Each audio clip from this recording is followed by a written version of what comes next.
और वहां से जुड़ी इस वक्त की बहुत बड़ी खबर सामने आ रही है। क्राइमिया से बड़ी खबर है, जहां पर यूक्रेन ने क्राइमिया से 200 किलोमीटर दूर रूस के एयरबेस पर ड्रोन से हमला किया है। रूस के रक्षा मंत्रालय ने ड्रोन हमले की पुष्टि नहीं की है, लेकिन रूस ने यह जरूर कह दिया है कि उसने 24 घंटे में यूक्रेन के 73 ड्रोनों को या तो मार गिराया या उन्हें टारगेट हिट करने से पहले जैम कर दिया है। रूस पर ड्रोन की बारिश ने पुतिन की नींद उड़ा दी है। क्राइमिया टू क्रेमलिन, ज़ेलेंस्की इस वक्त रूस पर कहर बनकर बरस रहे हैं। रूस का एयर डिफेंस सिस्टम, हम आपको बता दें, लगातार जो है यूक्रेन के ड्रोन हमलों के सामने बेहद कमजोर दिखने लगा है। जमीन, आसमान और पानी में ज़ेलेंस्की को जहां मौका मिल रहा है, रूस को ड्रोन हमले से रौंदने की कोशिश कर रहे हैं।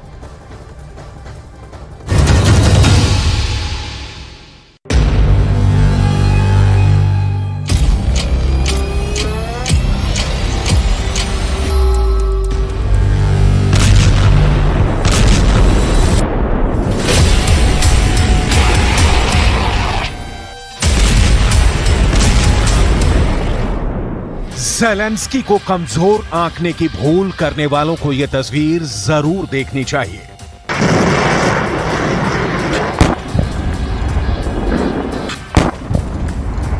दिन का उजाला हो या रात का घुप अंधेरा, मॉस्को पर मौत वाला साया मंडरा रहा है। रूस के एयर डिफेंस की ज़ेलेंस्की के ड्रोनों ने छिंदी छिंदी बिखेर दी है।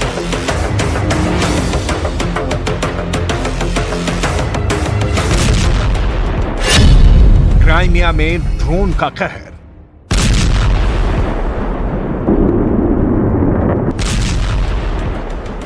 यूक्रेन की मिलिट्री एजेंसी का दावा है कि उसने क्राइमिया से 200 किलोमीटर दूर रूस की 126वीं कोस्टल डिफेंस ब्रिगेड बेस पर जोरदार हमला किया है।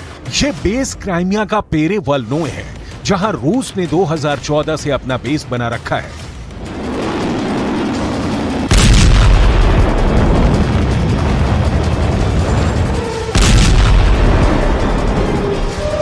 महायुद्ध के इतिहास में यह पहली बार हुआ है कि यूक्रेन के ड्रोन रूस के कब्जे वाले बेहद संवेदनशील इलाके में घुसे और तबाही भी मचाई।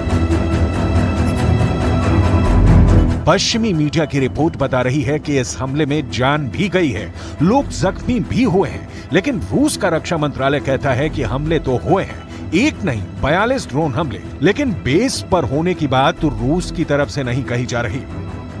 रूस के रक्षा मंत्रालय ने क्या कहा, सुनिए। क्राइमिया के ऊपर यूक्रेन के 42 ड्रोनों से हमला किया गया। इनमें से 9 ड्रोनों को रूस के एयर डिफेंस सिस्टम ने मार गिराया और 33 ड्रोनों को इलेक्ट्रॉनिक वॉरफेयर सिस्टम की मदद से टारगेट हिट करने के पहले जैम कर दिया गया।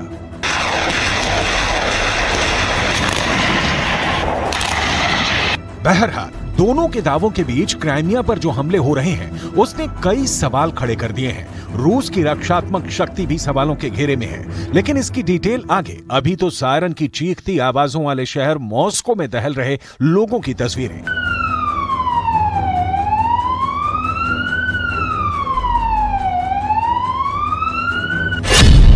The burning Moscow.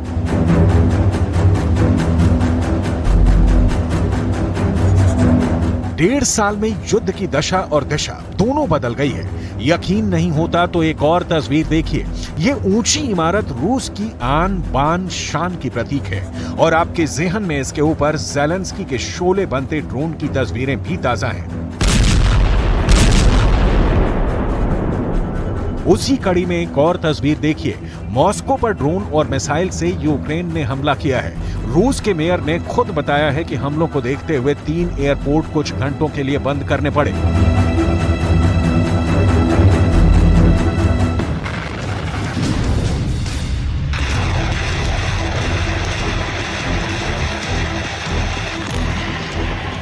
मॉस्को के मेयर सर्गेई सोबियानिन ने कहा कि मॉस्को क्षेत्र के इस तरह जिले के ऊपर एयर डिफेंस सिस्टम ने एक ड्रोन को मार गिराया।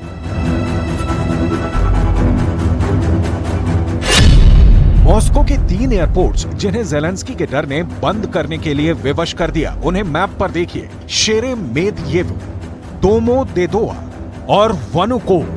और यही क्यों पिछले हफ्ते यूक्रेन के ड्रोन हमलों से डरे रूस को अपना मॉस्को एयरपोर्ट तक बंद करना पड़ा। मंगलवार, बुधवार, शुक्रवार को मॉस्को एयरपोर्ट कई घंटों के लिए बाधित हुआ।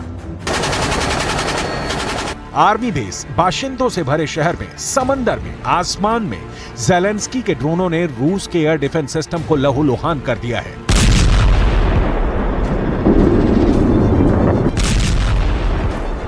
ज़ेलेंस्की के ड्रोन हमलों को रोकने की पुतिन की सारी कोशिश नाकाम साबित हो रही है। ज़ेलेंस्की रूस में जिस जगह चाहे ड्रोन हमला कर रहे हैं। ज़ेलेंस्की के ड्रोनों की ताकत के सामने पुतिन के बेहद तेज हमले मध्यम लगते हैं, क्योंकि पुतिन 4 मारेंगे तो शोर होगा और ज़ेलेंस्की ने 1 भी मारा तो हंगामा खड़ा हो जाएगा।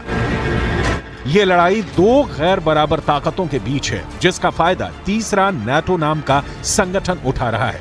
लेकिन उसकी चर्चा यहां नहीं, यहां तो ज़ेलेंस्की के काउंटर अटैक की काट ढूंढते रूस के जनरल की बात।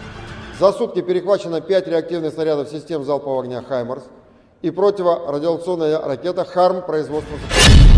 18 अगस्त 2023 मॉस्को पर ड्रोन हमले की कोशिश नाकाम। 1 अगस्त 2023 एक कॉमर्शियल बिल्डिंग पर ड्रोन हमला। 30 जुलाई 2023 एक साथ कई ड्रोन हमले। 24 जुलाई 2023 मॉस्को की 2 इमारतों पर ड्रोन अटैक।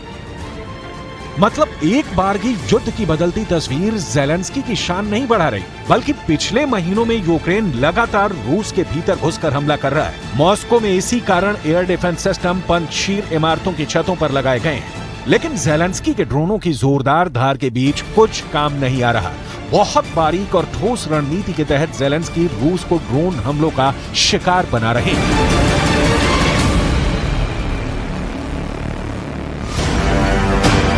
यूक्रेन ने क्राइमिया के निकट काला सागर में एक रूसी टैंकर को भी निशाना बनाया है। रूसी विदेश मंत्रालय की प्रवक्ता मारिया ज़ाखारोवा ने कहा कि रूस कर्ज जलड मरुमध्य के असैन्य पोत पर हुए यूक्रेन के आतंकवादी हमले की कड़ी निंदा करता है। इस प्रकार से बर्बर कृत्यों को किसी भी तरह से उचित नहीं ठहराया जा सकता और इसके लिए जिम्मेदार लोगों को जवाब देना होगा। इस हमले का षड्यंत्र रचने वाले और हमला करने वाले लोगों को निश्चित ही दंडित किया जाएगा।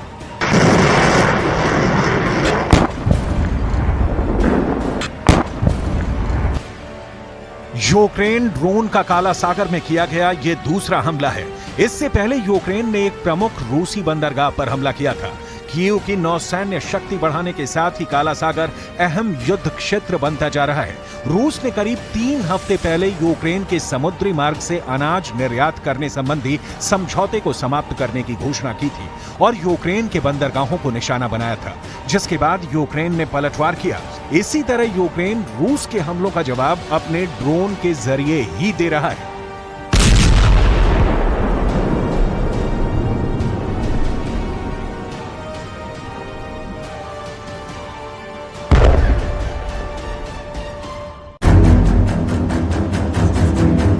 दुनिया के कई वॉर एक्सपर्ट्स की यहां राय जाननी जरूरी है, क्योंकि पुतिन को इन ड्रोन हमलों का काट निकालना ही होगा, वरना एक तरफ यूक्रेन की जमीन पर जीत और दूसरी ओर अपनी जमीन पर लगातार हमले, ये दोनों साथ साथ नहीं चल सकते। लेकिन सवाल है कि हल क्या है। उसके लिए रूस के एयर डिफेंस की शक्ति की बहुत संक्षिप्त जानकारी आपको होनी चाहिए।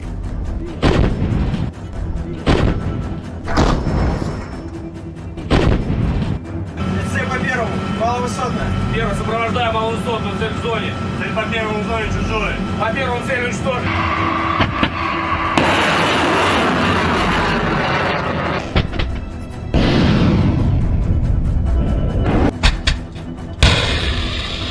रूस के पास दुनिया का सबसे अत्याधुनिक एयर डिफेंस सिस्टम मौजूद है, लेकिन ज़ेलेंस्की का दावा है कि उन्होंने इस सिस्टम के भी चीथड़े उड़ा दिए हैं। यूक्रेन की फौज ने क्राइमिया में एंटी एयरक्राफ्ट सिस्टम को ढेर करने का वीडियो भी जारी किया। यूक्रेन की मीडिया ने दावा किया कि ज़ेलेंस्की की सेना ने रूस के कब्जे वाले क्राइमिया में एक S-400 एयर डिफेंस सिस्टम को तबाह कर दिया। यूक्रेन के ड्रोनों का निशाना इतना सटीक था कि जोरदार विस्फोट हुआ, जिसे देखकर ऐसा लगा मानो वहां कोई ज्वालामुखी फट पड़ा हो। रूस इस बात पर अपनी पीठ थपथपाता आया है कि उसके S-400 को दुनिया की कोई ताकत नहीं भेज सकती।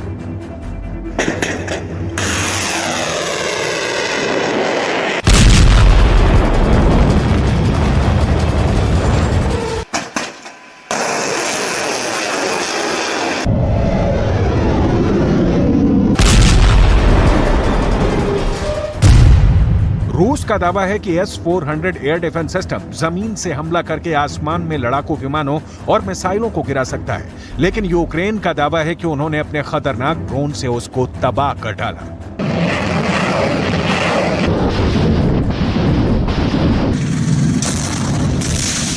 महायुद्ध में रूस का सब कुछ तो नहीं, तो भी बहुत कुछ दांव पर लगा है। एक छोटे से सैनिक शक्ति वाले देश ने रूस की बलशाली कही जाने वाली सेना को नाकों छने चबाने पर मजबूर कर दिया है। ड्रोन के तौर पर ज़ेलेंस्की को एक ऐसा नायाब हथियार मिल गया है जो कुछ हजार में आता है और बम से दुश्मन पर हमला कर देता है, खुद भी तबाह होता है और दुश्मन के इलाके को भी तबाह कर देता है। ज़ेलेंस्की के ड्रोन हमलों का सच यह है कि जब यूक्रेन ने रूस पर ड्रोन से हमले करने शुरू किए तो पश्चिमी देशों को लगने लगा कि मामला अभी हाथ से निकला नहीं है, वरना कहा जा रहा था कि ज़ेलेंस्की का काउंटर अटैक ढाक के 3 बात हो गया है। कहीं कोई असर नहीं हो रहा, लेकिन जैसे ही ज़ेलेंस्की ने ड्रोन हमले बढ़ाए, कहर मच गया। अब कोई ऐसा दिन नहीं है जब पुतिन अपने टॉप के कमांडर्स के साथ मीटिंग ना कर रहे हो। ऐसा कोई दिन नहीं गुजरता जब रूस का कोई ना कोई इलाका ड्रोन के हमलों से थर्रा नहीं जाता हो। यूक्रेन मॉस्को पर UJ-22 एयरबॉर्न नाम से एक हाईली वर्सिटाइल यानी अत्यधिक बहुमुखी ड्रोन से हमले कर रहा है। इस ड्रोन को स्वायत्त रूप से या दूर किसी कमांड सेंटर से कंट्रोल किया जा सकता है। ये ड्रोन 82 mm के 4 मोटार माइंस या 4 RPG-7 ग्रेनेड तक ले जा सकता है। UJ-22 एयरबॉर्न लंबी दूरी के मिशनों को सटीकता के साथ अटैक कर सकता है।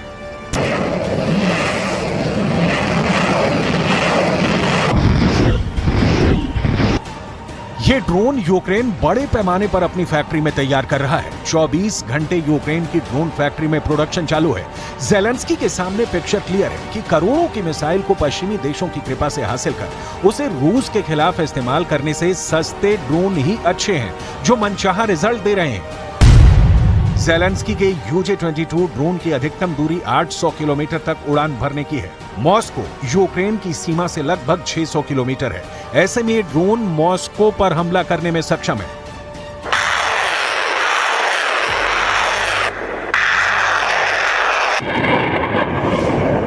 मतलब यूक्रेन से मॉस्को की भौगोलिक दूरी एकदम ज़ेलेंस्की के ड्रोन हमले के माफिक है। रूस का रक्षा मंत्रालय दावा करता रहा है कि यूक्रेन के ज्यादातर ड्रोन हमले अपने टारगेट को हिट करने के पहले रूस के सिस्टम से हिट कर दिए जाते हैं।